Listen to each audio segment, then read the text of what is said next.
What's up, everybody? I'm here with another book review. This time I want to talk about a book in the Shivers series. This is number 9.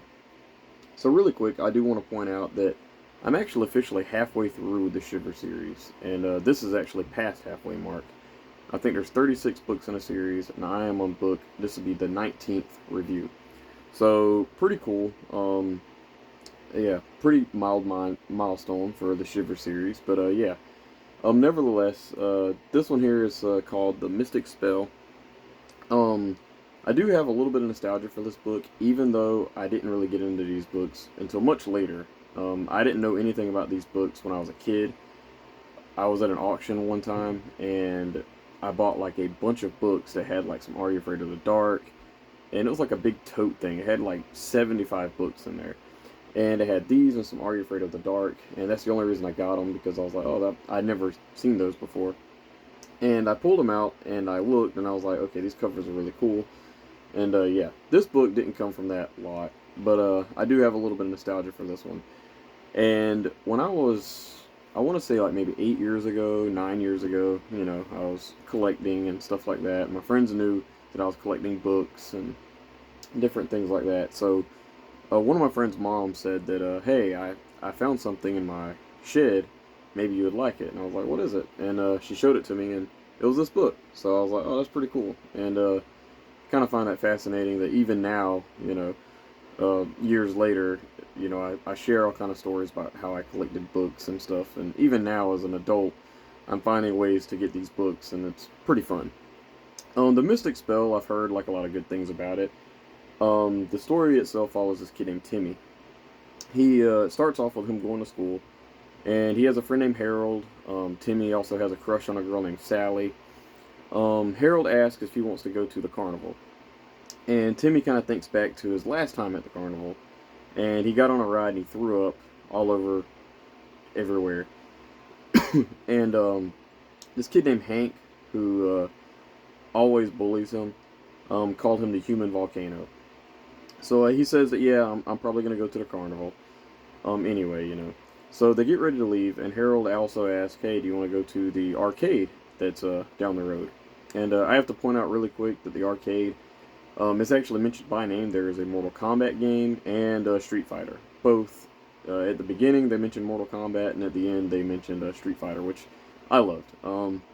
So bonus points automatically, I guess. But they get ready to leave, and they're going to the arcade. Forgive me if I get the arcade and carnival mixed up because they do go to both. Um, they're leaving and they run into Hank, and he asks, "Hey, where are you guys going?" And they say to the arcade. And he said, "Oh, well, I was gonna go to the arcade." And of course, this is just a little thing for him to take all their money, and he takes his money and pushes them down and all this stuff, like a bunch of stuff, and it really upsets him.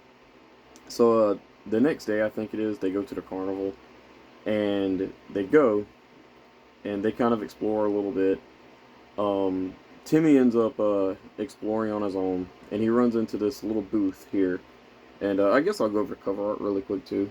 Very beautiful. I absolutely love the cover art for a lot of the Shivers books. You got this weird booth with this. I can't really tell if that's like a hand or what. It looks like a hand holding out the tent. But anyway, he goes to this tent, and there it's called. I know I'm gonna mess it up, but I think it's called Myra the Mystic. I kept wanting to say Misty the Mystic, but that's not it. It's Myra. Um, he ends up going, and it says that she can grant wishes. So he asks her, "Hey, I am, I really want to wish," and she says, "You don't have enough money."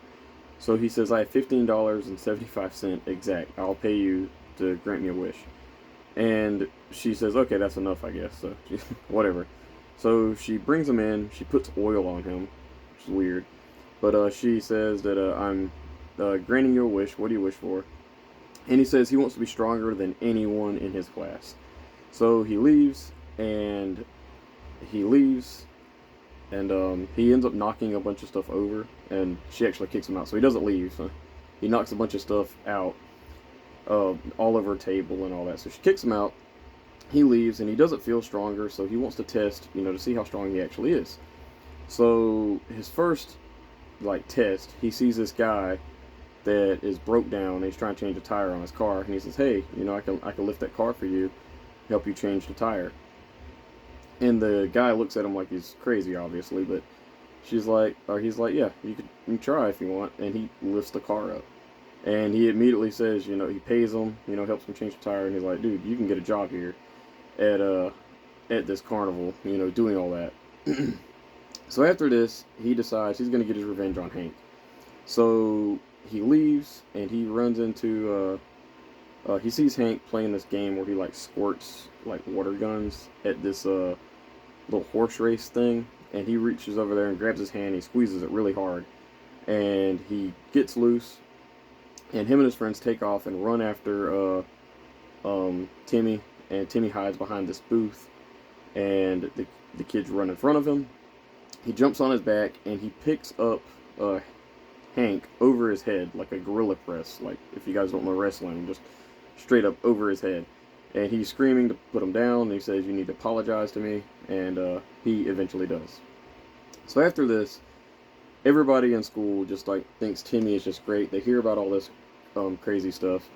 Before that, he tells his friends that all this stuff has happened, and he goes and they don't believe him. So he goes and he shows them this game, and it's where he hits the mallet on the base, and it shoots this little bell up to hit the disc. You guys probably know what I'm talking about. But he hits it, and it flies up, and knocks the disc out of the machine.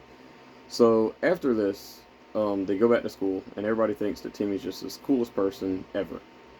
So they go to school, and they get ready to play baseball.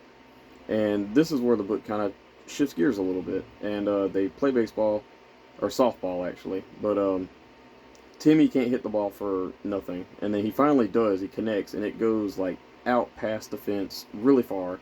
And the kids are just like mesmerized, like, okay. So he gets called to the principal's office, and the principal says that's school property. So he gets in trouble, and he has to go clean the janitor's, like he helps the janitor clean bathrooms and stuff for him. And it's really ridiculous. But after this, he helps clean up and all that stuff. And Timmy runs into some other things. So one thing is they go back to the arcade, and he pushes this thing called the bicep buster, and it breaks. So they call his parents. He gets in trouble. The next day he goes to school, and there's a vending machine, and this part's kind of funny to me, but he's trying to get a lemonade out after helping the janitor again. And he goes to like hit the machine like he always does, and he busts the machine, and it just blows up. And a lemonade falls out, or whatever. And he gets in trouble, called to the principal's office. They call his parents. He gets in trouble again. And this scene is really funny because there is a note like on the vending machine later in another chapter that says "out of order," and I just the thing's all crushed up, and I just think that's funny. But yeah. So it doesn't take long for Timmy here to realize he needs to go back to Myra and get the spell reversed or whatever. So he goes, and that's like the climax of the book. I'm not going to say much more, but yeah. The Mystic Spell was fun. I love the carnival setting. I loved so much of this book. It's really fun. One of the stronger ones in the series. This is like Be Careful What You Wish For, only it only had one wish, and somehow that stretched out throughout the whole book. But yeah. The Mystic Spell, I'll probably give it like a 4 out of 5 stars. I thought it was really good. I didn't think it was perfect. The whole cleaning toilet thing was kind of slowed it down a little bit for me. But yeah, definitely a fun book in the series. Please let me know in the comments below. Have you read The Mystic Spell? Is it one of your favorite ones so far? But yeah, that's it for me, guys. Thank you. Bye.